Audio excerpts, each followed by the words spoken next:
Welcome to part 5 of Mega Man and Bass. In this episode, we are going to be dealing with Ground Man, the 4th robot master on our list. And what I was saying was, Ground Man gave me a hard time in the practice run because of the fact that it's been a while since I was playing the game and I made too many mistakes and died a lot of times.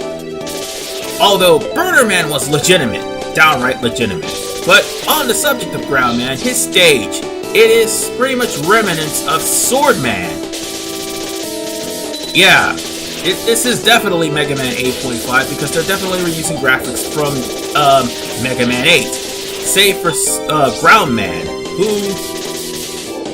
honestly looks pretty cool. Oh, by the way, the ultimate dick move, there was a CD on that, there was a CD where the spikes were.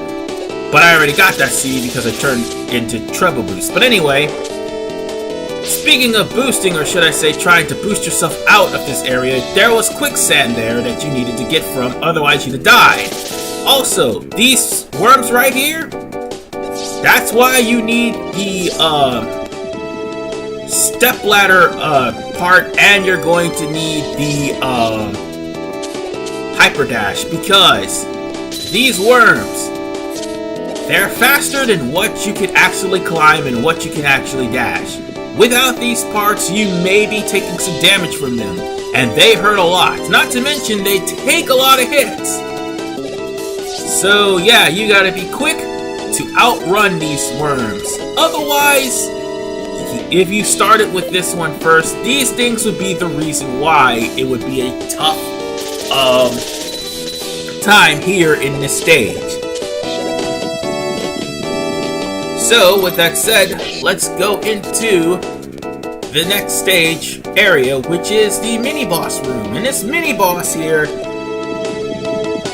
sort of reminds me of those worms from Legend of Zelda Ocarina of... Oh wait, The Link to the Past. Sorry, I almost said Ocarina of Time. There wasn't any worms in Ocarina of Time. But yeah, Legend of Zelda Link to the Past is what this worm reminds me of. Yeah, right down to the T, except for there's a mean-looking eyes on it. But anyway, you need to shoot it in the head in order for you to actually do some damage to it. Now, once you shoot it in the head,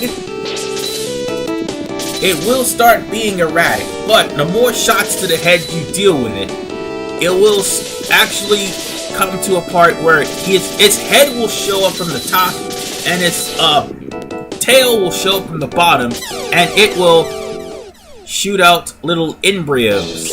And he killed me. Yikes. Okay. To be fair, I made some mistakes, but also that wasn't the pattern that I wanted. The pattern that I wanted from this thing, by the way, is where it goes up and down like that, and you can just take as many shots in his head as humanly possible. You just let it land on your shots, and if it comes to you, you just try to land as much shots as you can. While Bass has the multi-directional advantage, his Buster is weak. Mega Man, on the other hand, will have to rely solely on the vertical pattern that he's taking right now. Otherwise, he'll have to wait for the opportunity to take a charge shot whenever it can. And not to mention, he has to slide while Bass has the double jump. So this is harder on Mega Man than what it is on Bass. Well, actually, it's harder on both of them because of its erratic movements. But still, it is even more tougher on Mega Man than what it is on Bass because of the fact that Mega Man will have to actually wait for the right time to shoot the thing in the head. Whereas Bass could just point his Buster in any direction.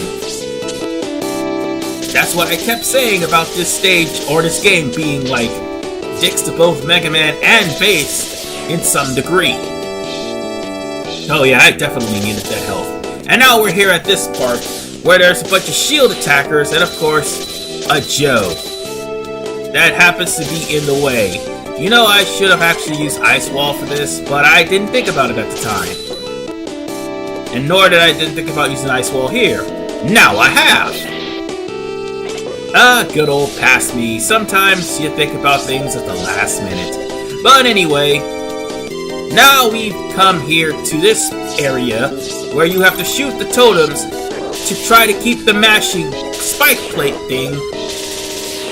Well, actually, if you shoot the totems, it'll bring the mashing spike plate down. But if you shoot the red totem, it'll open the door. Well, for Mega Man, this would be a easier thing for him because he has a charge shot that goes through walls. Bass does not.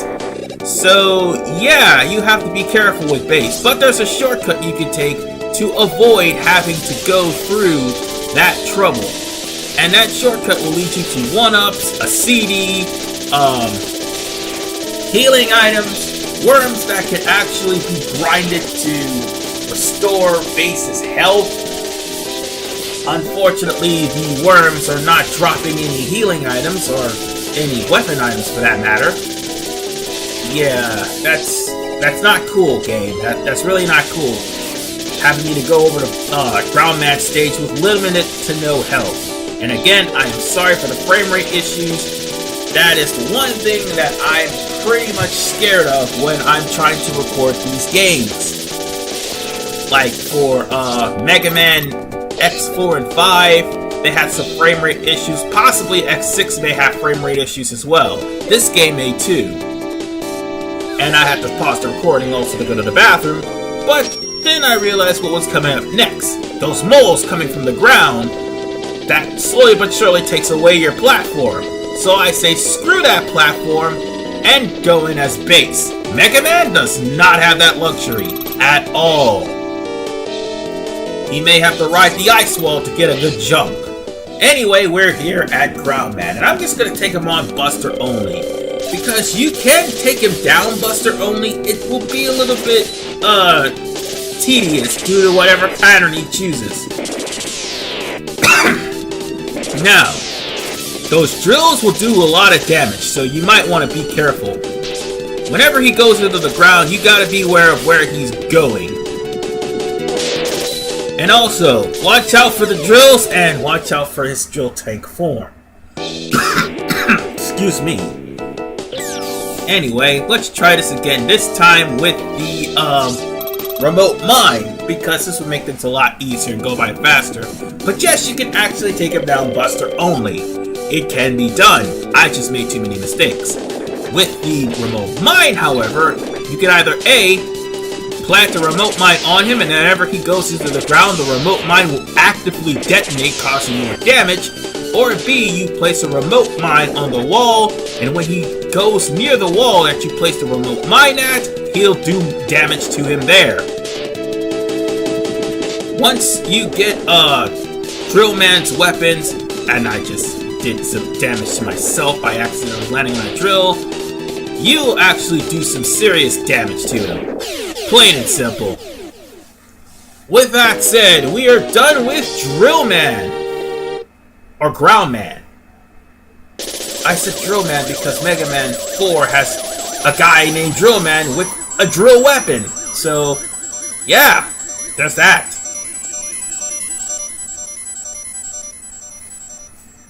However, the weapons is a little bit different. Anyway, by defeating Ground Man, we get Spread Drill, which, as you've seen, will split into 2 or split into 4.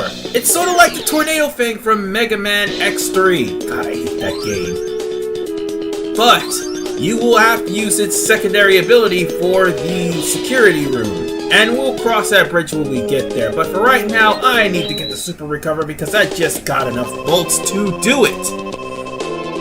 And a 1-up to boot, because I'm gonna need all of them. Oh yes, every single one of them for the next 4 stages.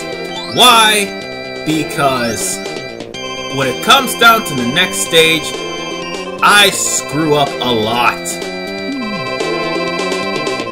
And I don't mean on the boss, because the boss of that stage is pretty damn easy, especially since we got his weakness weapon just now. I'm talking about the stage itself. I do screw up a lot, and I'm apologizing in advance. But nonetheless, ladies and gentlemen, I got me a 1-up. I got the super recover, and I will see you guys in part 6.